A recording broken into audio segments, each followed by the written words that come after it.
Is it rolling? Yes. Okay, fortunately I can turn that off. Hey folks, this is John Spaz with Spaz Lab Concepts. I'm sitting here with my very good friend Jason Bush. We just actually watched the 10th anniversary viewing of his independent film, Lucid. Now, I got to see this when it premiered in theaters 10 years ago, and if you want to talk about the ultimate do-it-yourself, this is the man to talk to. Jay, Yeah, thank you for being a part of this. Thank you. Lucid carries a very Hitchcock-type theme. Where did the idea start? Is this just like a story you had? Because I know, first off, writer, producer, director, filmographer, actor, pretty much everything except the score, right? Yeah, a friend of mine did that, who's also named Jason.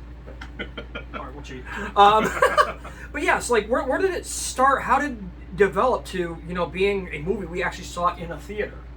So it really started as I used to teach film classes at the Harvard Children's Theater, acting for film, and I needed to do stories for the youth, so I would have to write it, because obviously for copyright reasons we couldn't just do something else. So this is actually one of the student films I had written, and the actual character of Max, who Samantha Booth played, she was actually one of my students in this class. So it was kind of like more of a basic, lighter kind of short. I was kind of into studying lucid dreams at the time, so they say write what you know, right? So I was like, that's kind of a cool topic. I just used writing to explore it a little bit. And after I made that, and it went over really well with the parents, they were like, this is really good. A couple years later, I was like, I want to take a crack at a screenplay, and I'm like, what should I do? And I'm like, well, I have this idea that I kind of developed a little bit. Let's flesh it out. Let's make it a little darker, a little more intense, and boom, Lucid was born. That's awesome. Now, what was the total runtime? Was it just shy of 2 hours, like an hour 45? The actual movie's only about an hour 20. Oh, really? When we watched the full premiere presentation, we had all the goodies with the behind the scenes. And those are the best parts. Bloopers, and those are the best parts, in my opinion. The TV interview. Yeah, no, actually, Jay, you also used to work for Fox 61 in Hartford, so, I mean, did that lend into what you did here? I mean, how did that help you out? I know. Definitely, because I was used to being on sets. I was used to being around cameras. I'm just used to a certain level of professionalism. The news in the movie was actually a real anchor and reporter at the time, so it gave me kind of a little bit of an avenue and a little bit of a more of an open door than most people would have had coming from nothing. So absolutely. And speaking of opening doors, like a lot of the sets, where did you get the permissions, or like where did you go that you were able to get all those different places? Because I know you filmed at Springfield, or not Springfield. I'm sorry. Help me out here. Commons. It was Simsbury. Yeah. Simsbury Commons. Thank you. I don't know why. We just basically a couple places were offices of people that we knew, and then we just reached out to like business owner in Simsbury and said, hey, we're doing this movie. It's going to be kind of cool. We'll give you a credit. Can we do it here? Which we put him in the credits. And yeah, it was just a lot of like calling in favors and grassroots stuff, but it definitely worked out really well. The locations looked really good, and it's very important too. Now, seeing as I'm starting up this whole DIY thing, that bottom line, I gotta ask, for somebody who like me who is working on a budget, if somebody else wants to go that route, like, I think I asked you earlier when we were watching the film, you said you used a Panasonic camera? Yep, it was a Panasonic AF100. Okay, now how much finances had to be sunk into making that possible? Because I know it looks really professional. It's a very clean end product, and again, your background plays into it, but I know that there's still, how much did that come out of pocket for?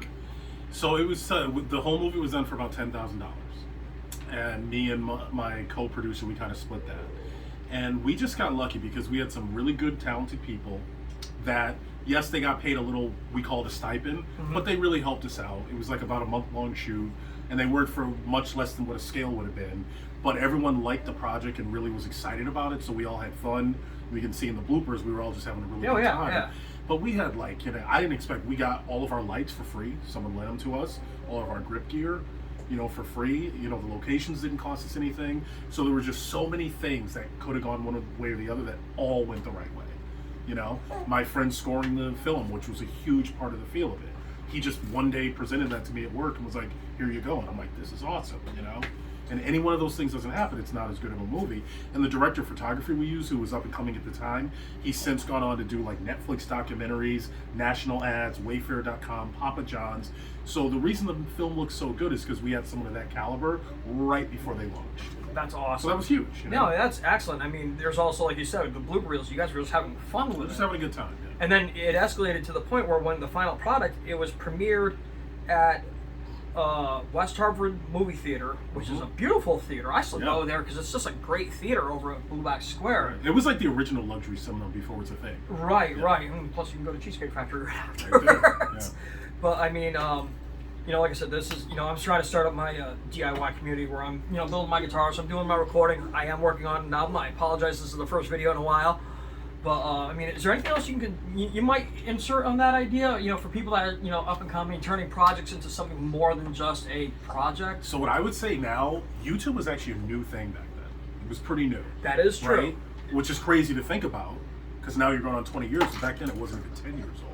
So YouTube was still a social experiment at that time. And we were leveraging that to get some promotion and put some trailers out. But now, there are quite literally a million channels where people will tell you their experience of how they did it, what perspective they had, what struggles they went through, where you can maybe learn from some of their experience and not go through it. They'll recommend gear, they'll recommend like settings. So just educate yourself. Just whatever you're interested in, the genre, the equipment, just research it. You can find stuff out and you can save yourself so much time. And how many YouTube channels do you have? Because by my count, it's at least 3. I legally cannot disclose that.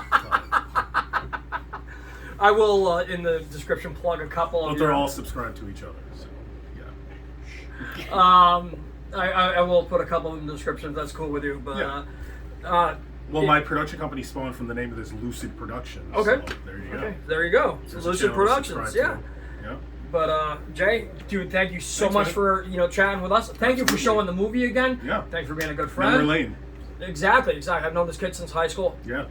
Hopefully, I'm gonna throw you under the bus. Oh boy. When the recording thing starts taking off, I have an old song you and I need to re-record a better version of. So we'll put him back on the drum set where he belongs. That's what we call in the business a tease. There you go. Well, this was more throwing you under the bus because you didn't know I was gonna say that. Well, But yeah, we'll go with that. But Jay, thank you again so much for the movie. Right. Thank you for being a good friend. Thank you for talking to us. Awesome. Until next time, I am Spaz.